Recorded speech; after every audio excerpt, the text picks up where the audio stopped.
Voilà l'introduction du cardinal. Il sera une réflexion sur la fragilité dans les magistères du pape Léon XIV. Excellences, chers intervenants responsables de la pastorale des personnes âgées, des conférences épiscopales, des congrégations religieuses, des associations des fidèles, chers amis et chères amies, je suis heureux de vous accueillir à cette journée d'études. La présence des représentants de plus de 80 réalités ecclésiales provenant de plus de 30 pays dit déjà beaucoup du chemin parcouru ensemble.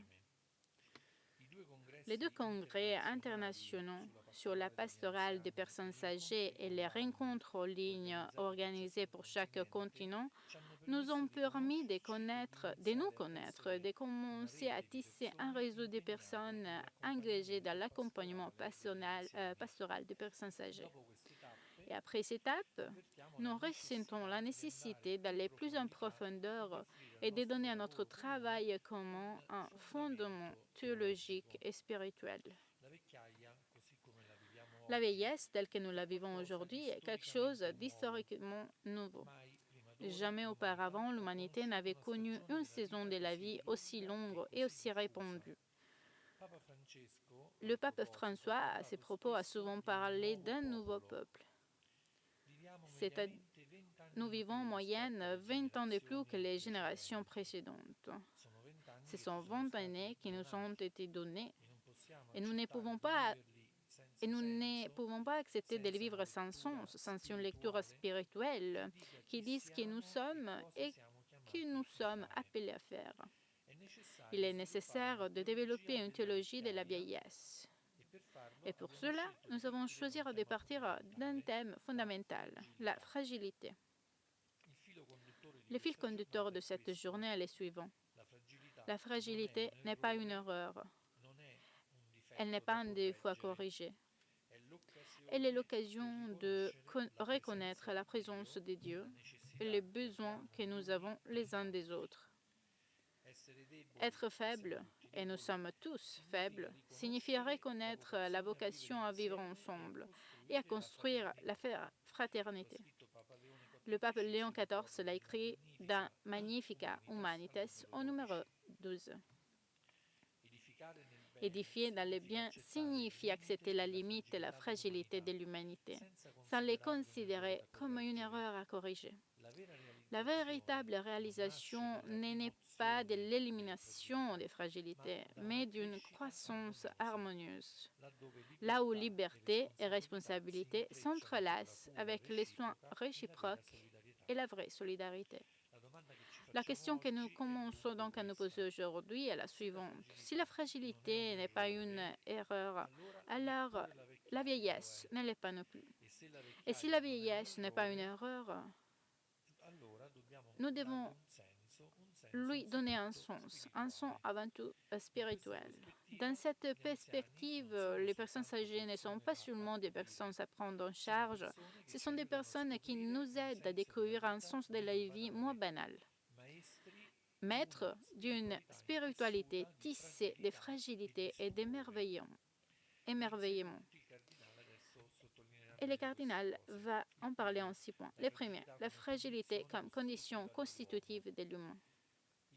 Le thème de la fragilité et de la limite humaine est largement développé dans les magistères de Léon XIV et de manière surprenante, il ne renvoie pas seulement au monde de la maladie, de la vieillesse, du handicap.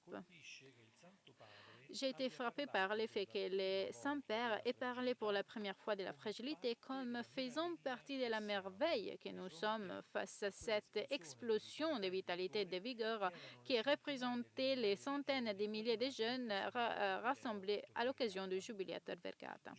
Des jeunes en pleine vigueur, mais toujours fragiles comme des brins d'herbe. La même expression a également été utilisée par le Saint-Père lorsqu'il a rencontré les responsables de la pastorale des personnes âgées, lorsqu'il a écrit au président des conférences épiscopales sur le thème de la famille à l'occasion du 10e anniversaire d'Anne-Marie Laetitia. Jeunes, personnes âgées et familles, 3 des domaines dans lesquels le travail et notre dicaster sont ainsi réunis par une réflexion sur la fragilité. Il s'agit donc d'un thème qui revient souvent dans les magistères et qui a trouvé, jusqu'à présent, sa formulation la plus autorisée dans la lettre encyclique Magnificat Humanitas, publiée le 25 mai dernier. Le premier niveau de cette réflexion est anthropologique. C'est la condition normale de tout être humain devant Dieu et devant les autres. Avec les jeunes du jubilé, comme je viens de le rappeler, il dit de manière presque poétique, le pape, la fragilité fait partie de la merveille que nous sommes. Magnificat Humanitas l'affirme en numéro 118 par une formule appelée à rester. L'humain ne fleurit pas malgré la limite, mais souvent à travers la limite.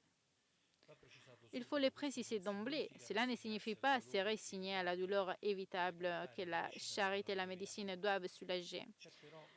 Mais il existe une finitude constitutive, le fait d'être des créatures dépendantes, nécessiteuses, mortelles, qu'aucune technique ne pourra ni ne devra éliminer, car c'est dans cette condition que l'homme apprend la compassion, la dépendance à l'égard de Dieu, la solidarité avec ses frères. Le message pour la Journée mondiale de la paix met en lumière la raison pour laquelle nous tendons à nier cette évidence. Il dit: la fragilité humaine a le pouvoir de nous rendre plus lucides face à ce qui dure et à ce qui passe, face à ce qui fait vivre et à ce qui tue. C'est peut-être pourquoi nous tendons si souvent à nier les limites et à fuir les personnes fragiles et blessées. Ils ont le pouvoir de remettre en question la direction que nous avons choisie. Nous cachons la fragilité non parce qu'elle nous dérange esthétiquement, mais parce qu'elle nous interroge en profondeur. Elle est un miroir inconfortable. Ça, c'était le premier point. Dans le deuxième, la fragilité incarnée. Jésus-Christ est la méthode de Dieu. La fragilité n'est pas seulement une condition humaine. Elle est la méthode par laquelle Dieu choisit de nous rencontrer. Dans l'incarnation, Dieu ne choisit pas la puissance, mais la faiblesse. Non la gloire, mais la mangeoire. Le pape dit: la bonté est désarmante. C'est peut-être pourquoi Dieu s'est fait enfant. Un Dieu sans défense dont l'humanité ne peut découvrir qu'elle a aimé qu'en prenant soin de lui. Magnificat Humanitas porte cette intuition à sa formulation la plus pleine au numéro 232. Le Dieu vivant descend dans notre histoire pour nous libérer de tout esclavage. Il prend sur lui notre faiblesse et la transforme en lieu de salut. Ce qui sauve l'homme, c'est l'amour divin qui descend jusqu'au point le plus fragile de son histoire et la régénère en profondeur. Sur la croix, Jésus ne se livre pas par faiblesse, mais par amour. Dieu sauve non pas en faisant, mais en se laissant faire. Non pas en vainquant le mal par la force, mais en acceptant jusqu'au bout la faiblesse de l'amour. C'est la logique de Paul. La puissance se manifeste dans la faiblesse. Troisième point, la fragilité est reconnue comme voie spirituelle. À partir de cette christologie, Léon XIV élabore une véritable spiritualité de la fragilité. Son noyau est reconnaître sa propre fragilité. Reconnaître sa propre fragilité est la condition nécessaire pour s'ouvrir à Dieu et aux autres. Au prêtre, il a écrit: n'ayez pas peur de votre fragilité. Le Seigneur ne cherche pas des prêtres parfaits, mais de cœurs humbles, disponibles à la conversion. Et aux séminaristes, les crises, les limites, les fragilités ne doivent pas être occultées. Elles sont au contraire des occasions de grâce et d'expérience pascale, non pas malgré la fragilité, mais à travers elle. La fragilité comporte toutefois aussi une dimension relationnelle inévitable. Celui qui reconnaît sa propre fragilité ne peut pas se refermer sur lui-même. Il est poussé à demander de l'aide, à s'ouvrir aux autres. Magnificat Humanitas le dit avec des mots qui touchent l'expérience de chacun. Au numéro 119. C'est précisément dans notre condition limitée que trouve place la compassion, l'inquiétude sincère devant les besoins des autres, la générosité qui surprend même au milieu de l'obscurité et de l'échec, l'espérance spirituelle et l'adoration de Dieu. C'est la même logique qui, sur le plan social, conduit le pape, citant Rerum Novarum, à dire que les sentiments de sa propre faiblesse poussent l'homme à vouloir unir son œuvre à celle d'autrui. La fragilité est le fondement anthropologique de la solidarité. Point 4. La fragilité des pauvres, des personnes âgées et des malades.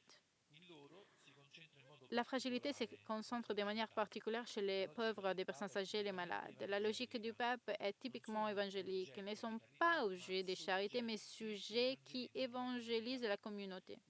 Les pauvres, écrit-il dans l'exhortation de l'excité, révèlent notre précarité et la vacuité d'une vie apparemment protégée sûre. La fragilité de l'autre devient miroir de notre propre fragilité.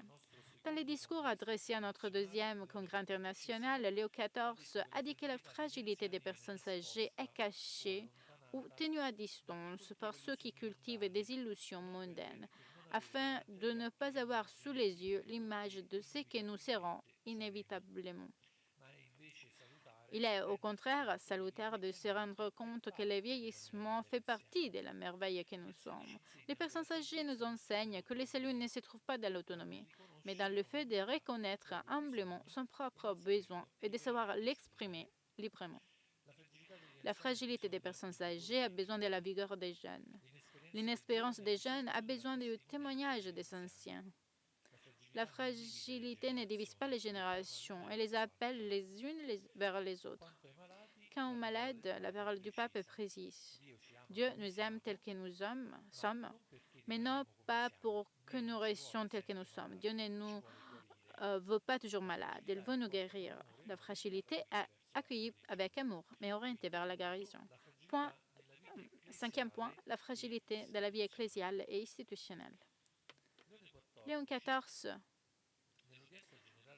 applique également que l'Église est appelée à reconnaître humblement la fragilité humaine et la caducité de ses propres institutions, lesquelles portent la figure passagère de ce monde et sont appelées à une conversion continuelle, au renouvellement des formes et à la réforme des structures. La fragilité des institutions n'est pas lue comme une défaite, mais comme une occasion de retour à l'essentiel. Le pape dit, la fragilité de ces commencements peut inspirer et consoler les fragilités présentes. Nous sommes souvent moins forts que par le passé, moins jeunes, moins nombreux, parfois blessés par les limites et les erreurs humaines. Mais l'Évangile accueilli sine glossa ne cessera jamais de répandre les parfums de sa beauté. Très belle cette phrase. Sixième point, la fragilité et la paix, les temps de la force et la culture de la puissance. Tout cela, comme vient de dire, s'inscrit dans un contexte précis. Le sous-titre de notre journée l'appelle les temps de la force. Magnifica Humanitas parle, elle, de culture de la puissance. Au numéro 188, Léon XIV la décrit comme une culture dans laquelle la disponibilité des moyens et la capacité de dominer tendent à dicter l'agenda et les critères de décision. En normalisant la guerre et en alimentant un faux réalisme qui répète qu'il n'existe pas d'alternative. Mais l'intuition la plus profonde du pape est que ce climat ne reste pas confiné à la géopolitique. Il descend et pollue toute relation. En s'adressant à l'Université La Sapienza de Rome, il a dit avec des mots « Né ». Un monde malheureusement déformé par les guerres et par les paroles de guerre. Il s'agit d'une pollution de la raison qui, du point de vue géopolitique, envahit toute relation sociale. Dans ces contextes, la fragilité reconnue devient une proposition alternative, non seulement spirituelle, mais politique. En s'adressant à la communauté chrétienne d'Algérie, le pape a utilisé l'image du dessert. Dans les desserts, on ne survit pas seul. Les aspérités de la nature redimensionnent toute présomption d'autosuffisance et rappellent à tous ce que nous avons besoin les uns des autres, que nous avons besoin de Dieu. Et continuons. C'est la fragilité reconnue qui ouvre le cœur au soutien mutuel, à l'invocation de celui qui peut donner ce qu'aucun pouvoir humain n'est en mesure de garantir, la réconciliation profonde des cœurs et, avec elle, la paix véritable. Dans la culture de la puissance, l'autre est un adversaire. Dans la logique de la fragilité reconnue, l'autre est quelqu'un dont j'ai besoin, quelqu'un sans qui je ne peux pas survivre. Ça, c'est le renversement que propose le pape, passer de la culture de la puissance à une culture de la négociation, où le dialogue devient la voie ordinaire entre les peuples. Et de cette manière, la paix entre dans le monde par les fragiles. La limite de la fragilité des hommes ne sont pas une inadvertance. On pourrait affirmer qu'ils font non seulement partie des êtres humains que les impères jugent urgent de défendre, mais qu'elles les qualifient même. Face à l'aveuglement du post-humanisme et du transhumanisme, l'homme et la femme, avec leur imperfection, continuent d'être la seule image de Dieu dans laquelle ils se reconnaissent. Magnifica Humanitas est une encyclique sociale et confère plus petit un rôle historique. Léon XIV écrit: à travers cette proximité, les dons de la paix entrent dans le monde de manière paradoxale, comme pouvoir de devenir enfant de Dieu, qui se réveille lorsque nous nous laissons toucher par le pleurs des petits, par la fragilité des personnes âgées, par le silence des victimes, par la fatigue de ceux qui luttent contre le mal qui ne voudraient pas accomplir. La paix n'entre pas dans le monde par les puissants, il entre par les petits, par les personnes âgées, par les victimes, parce que c'est là que se réveille en nous quelque chose de plus grand, lorsque nous cessons de regarder ailleurs, lorsque nous acceptons que cette chair blessée nous concerne. Dans le magistère du pape Léon XIV, la fragilité des personnes âgées, mais pas seulement, cesse d'être une limite à cacher pour devenir un pont, en transformant ce que le monde voudrait reléguer aux marges en témoin et en guide pour tous les peuples de Dieu. Les personnes âgées ne sont pas des simples destinataires d'assistance, mais des sujets actifs qui, à travers leur vulnérabilité même, indiquent à l'Église la voie de la tendresse et de l'émerveillement. Tel est le magistère que nous voulons approfondir aujourd'hui. Une réflexion qui n'est de la foi, mais qui parle à tous, car la manière dont une société traite ces fragiles dit qui elle est vraiment et vers quelle civilisation elle se dirige. Merci.